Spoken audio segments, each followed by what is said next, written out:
Todd McFarlane writes a battle of good versus evil, and also about a guy who misses his wife a bunch. I discuss this and more on today's episode.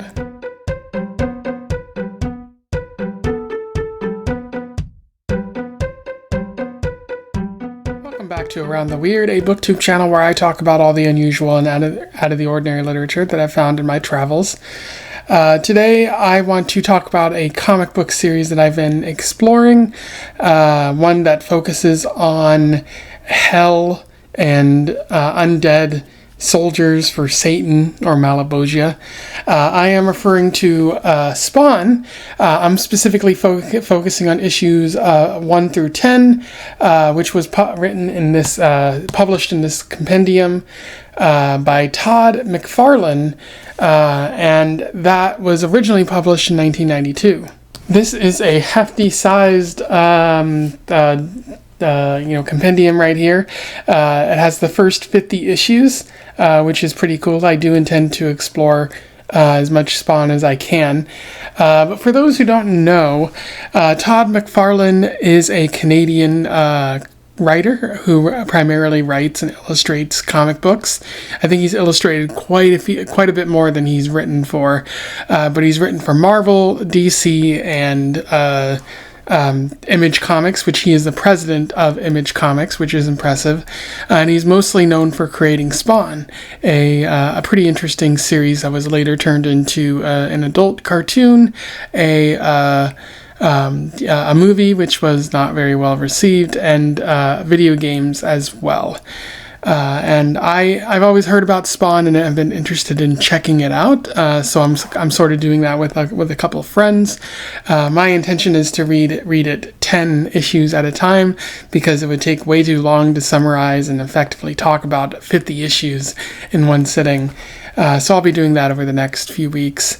But without further ado, let's talk about issues 1 through 10 of Spawn. I'll do a summary, a little bit of analysis, and we will move on from there. So issues 1 through 10 of Spawn focus on Al Simmons. He was a government assassin, really good at his job, and saved Reagan from an assassin. I think Hinckley is named, which already makes him worthy of hell, in my opinion. But unfortunately, he is betrayed by a close person he would call a friend, and ends up dying and going to hell for his actions. And when he is in hell, Malebolgia, one of the demons, asks him if he is willing to serve as a general in his army, and Spawn says that he will if he's able to see his wife one last time. And he is granted that opportunity, but he finds that he returns as Spawn, the general, without his memories, and 5 years in the future. His wife has since remarried and has a child, so he doesn't feel like he can intervene in her life, and he is now extremely angry at Malebolgia, and he promises to kind of screw them over however he can. He gets into a fight with Violator, a clown-like demon that is just sort of testing his power, and it's at this point that Malebolgia shows up and reveals that this was all a trick to sort of pull one over on Spawn, and that Spawn, if he is trying to be good, he has limited power. If he uses his suit's power, eventually he'll die and go back to hell, and maybe this will start all over again. But if he chooses not to use his power, then he has to watch evil just happen around him. So he has to really make a choice there, and it's not going to really work out for him. We're also shown Billy Kincaid, a child murderer who was released on probation for good charges, or for good behavior, and the one of the detectives who worked on his case realizes that Billy Kincaid probably isn't going to be rehabilitated, so he's following him around on stakeouts.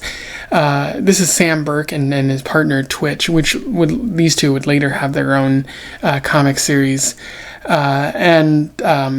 Spawn is also following Kincaid around because he was ordered to kill him years previously, but failed because the police got to him first.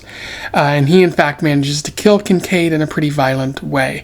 And the police become more and more aware that a person like Spawn exists. And then the mafia believe that Spawn is kind of affecting their business, so they hire a cyborg named Overkill to kill Spawn. And during their first encounter, Spawn is mortally wounded, but uses his power to come back to life. He ends up changing his gear, becoming more weapon focused, and trying to use his cape a lot less. And he manages to kill Overkill in the process, and is making a name for himself. Throughout the series, there are a bunch of guest writers, including Alan Moore in issue 8, who writes a story where Billy Kincaid goes to hell and is offered a position as a general in the Malebolgia's forces, and ends up complaining about good or evil, and Malebolgia says, sometimes shit just happens. And then Kincaid is drafted. We also see a guest writer, Alan Moore, who introduces Medieval Spawn, which would become the basis of a lawsuit in the future. Medieval Spawn ends up dying at the hands of Angela, an angel who is tasked with killing Hellspawn, like Spawn himself, and Spawn later fights Angela.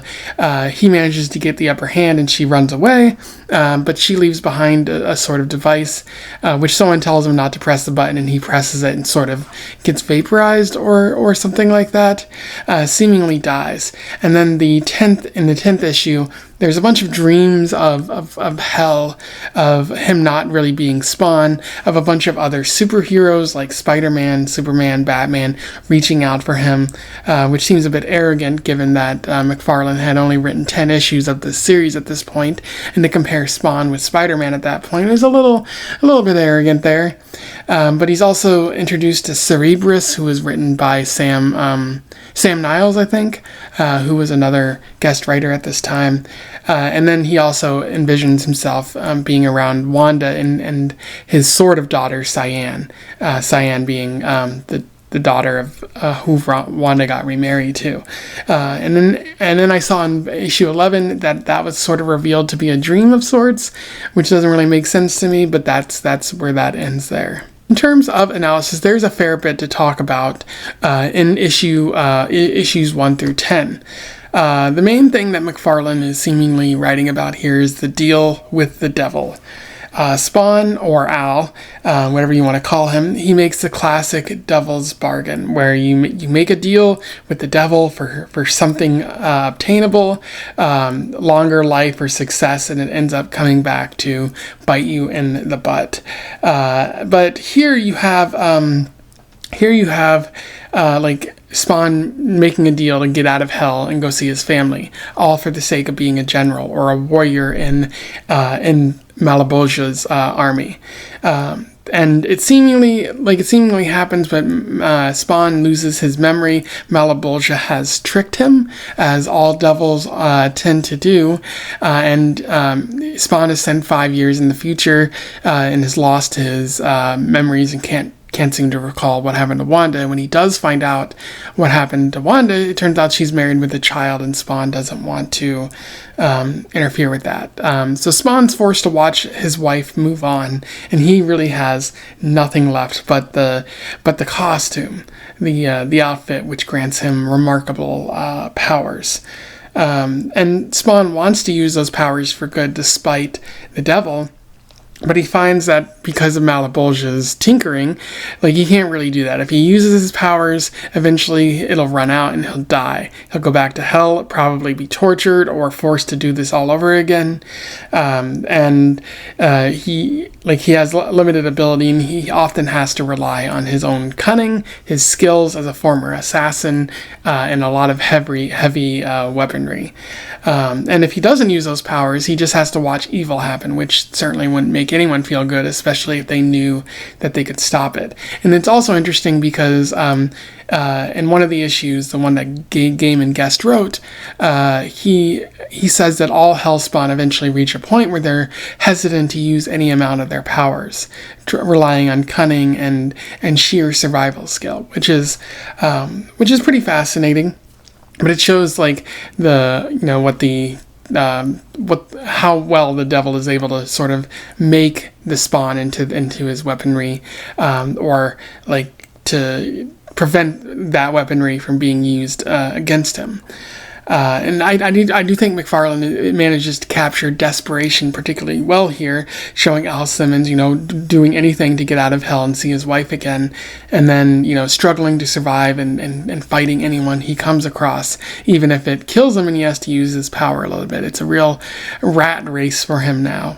McFarlane's also writing about good versus evil. McFarlane is setting up the traditional good versus evil story, but with a little bit of a shakeup. Because you have Spawn as a factor in the story, and he's not inherently good and not inherently evil, depending on who you ask. But you have the story of heaven versus hell, gearing up for the classic war of Armageddon, as described in the Bible as the forces of good versus the forces of evil. And Spawn insists on doing good, even though he's technically a general for hell. That his powers come from hell. So McFarlane is introducing those shades of gray, that the person who might tip the scales in the favor of good is probably someone with a shady past like Spawn. There's a little bit of American evils highlighted in this story, Spawn being a contract killer for the government. There's a little bit of Reagan mentioned here, and there's a lot of military firepower being used. And the mafia is present in this story, so a little bit of a snapshot of America and all of the evils pertained from this military-industrial complex and the colonialist expansion and the CIA and all of those sorts of things that allow evil to be done to other countries. And then you also have the character of Billy Kincaid, a child murderer, and Spawn being tasked with killing this person because the police might not be able to do it themselves. And maybe McFarlane is arguing that we need a new hero to combat this ultra-violence that has taken hold in America. The Reagan era was particularly violent, especially in the inner city, because of all the drugs and weapons funneled in by the CIA and whatnot. That's not a conspiracy theory. There is evidence for that. But so you could argue two things: that McFarlane is taking this seriously and saying there's great evil in the world, and you need Spawn to do violence towards people that the police or that the common people wouldn't be able to do violence against otherwise. Or he's sort of making a critique of the Reagan era where, although this was written in the early 90s, Reagan wasn't far off, and he might be saying that this is the picture of America that Reagan created. This is what conservatives view in their head when they see America in the inner city. And Spawn is who they believe might bring us into the future and be this force for good against evil. Not quite fully good, but not quite evil as well. I think McFarlane's kind of taking it seriously. He's not really critiquing anything, but I do think there is an argument to be made there if you look deeply at the Spawn character. There's also, what's going on for Spawn with the idea of him living a half-life at this point. Spawn is down on his luck. He's not doing well. He's homeless. He keeps dying. And if he uses any of his power, he risks dying in totality. That's just it for him. He's going back to hell to be tortured or to be forced, or not to be forced, but to be redrafted in Malebolgia's army. And those don't sound like good options there. He's disfigured, completely burned, and his only companions that he really has, because no one else really wants to talk to him, are the fellow homeless, which is good. He does sort of find a family with those people, but it's not exactly the most esteemed of company, I would say. At least that's what McFarlane, is trying to show. But at least he has something rather than nothing. And even though, again, like Spawn doesn't want to be there, he does find a sense of purpose in the alleys and who he's going to protect, the particularly vulnerable in society, whereas before he might have been targeting them as a hitman of some sort. Allow me to read you an interesting quote from this. Though this encounter won't solve any of Spawn's problems, it will satisfy one deep need: battle. Sometimes there doesn't even need to be a reason, though. This time he has a debt to the residents of the alleyways. Then again, maybe it's for himself alone, a purpose, a way to resume his life, a reason for hope. And so there you see him kind of acknowledging that the people of the alleyways kind of give him hope, fighting for the vulnerable, but also for himself is equally important. Maybe fighting to reclaim a life that he probably won't be able to reclaim, or just continuing on and fighting anything to prevent himself from just decaying and going off to hell again and just staying there. Everyone needs something to cling on to, and even though he's living a half-life, Spawn has essentially found a purpose, found a meaning there. So that's pretty interesting writing from McFarlane, and we see more throughout the first 10 issues of him sort of placing meaning, placing purpose on protecting the homeless, because they're really looking out for him. There's other great things about issues 1 through 10, including the great art, which you've seen around here, and the story written by Alan Moore, In Heaven Everything is Fine, is really well written. We get to see Spawn through Billy Kincaid's eyes and how terrifying he is, much like in Neil Gaiman when he wrote The Sandman, when we saw the Sandman through other people's eyes. It was equally disturbing but also pretty wonderful and spectacular. And so I do like that McFarlane had these guest writers who offered us a bit of perspective or a different take on Spawn as a whole, and introduced a bunch more lore to the Spawn sort of pantheon there. And then I don't have much to complain about here, but I will say that when when Spawn is sad, it is kind of funny. He whines about missing Wanda a lot, and this is also something that's featured in the movie and the cartoon. He just laments his woe is me and things like that. And if this were like the first time that a character had gone through this sort of thing, I'd be like, oh, that's sort of interesting and sad. But Spawn isn't the first character to deal with loss, and so for McFarlane to write Spawn like this, it does feel kind of, oh, pity me, something like that. Like, it's not that I don't feel for Spawn and whatnot, it's just that this has been done before, and he's not offering any twist on the whole, I lost my wife, I lost my family, I lost everything kind of trope that you see in comic books. It's just really played straight, and so it's just it's been done before, it feels like. Anyway, those are my thoughts on issues 1 through 10 of the Spawn Compendium. Pretty fun series so far. I'm really enjoying it, and I especially like the guest writers. Todd McFarlane is a compelling writer too, but it's always good to get a little bit of variety there. I definitely can't wait to read more, and I'll be talking about future issues over the next couple of weeks, so stay tuned for that. And then I'll probably purchase the other compendiums down the road as well, because I want to see how this story sort of ends. But anyway, if you read this before, you want to say something about my review here, let me know in the comments below. I would love to hear from you. Otherwise, don't forget to like, share, and subscribe so that more people can find out about Spawn or Todd McFarlane or this comic series if they aren't already aware. And until then, I wish you the best of luck in your weird and Hellspawn based travels. Farewell.